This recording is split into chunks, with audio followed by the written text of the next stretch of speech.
अस्सलामुअलैकुम प्यारे बच्चों, चलिए जानते हैं नबातात के बारे में। ज़मीन पर कई किस्म की नबातात मौजूद हैं। चंद नबातात में मुख्तलिफ़ रंग के फूल खिलते हैं।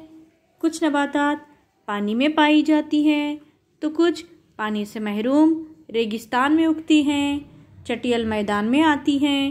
कुछ नबातात खुर्दबीन के बग़ैर नज़र नहीं आती तो कुछ नबातात बहुत बड़ी होती हैं। कुछ नबातात बर्फ़ानी इलाक़ों में पाई जाती हैं।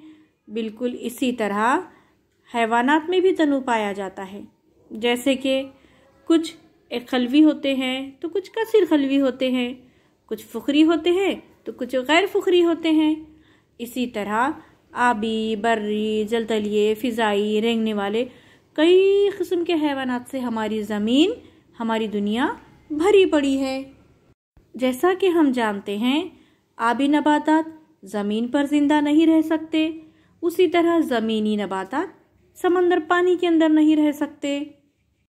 और इसी तरह बर्फ़ानी इलाक़े के लोग गर्म इलाक़ों में नहीं रह पाते, गर्म इलाक़े के लोग बर्फ़ानी इलाक़े में नहीं रह पाते। यानी कि हर जानदार को अपने अपने माहौल के मुताबिक वो नशोनुमा पाता है और ज़िंदा रहता है।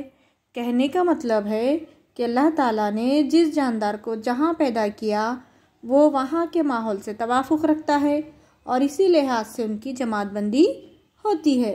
तो बच्चों, आज हम जानदारों की दुनिया, तवाफ़ुक़ और जमातबंदी सबक नंबर 1 पढ़ेंगे।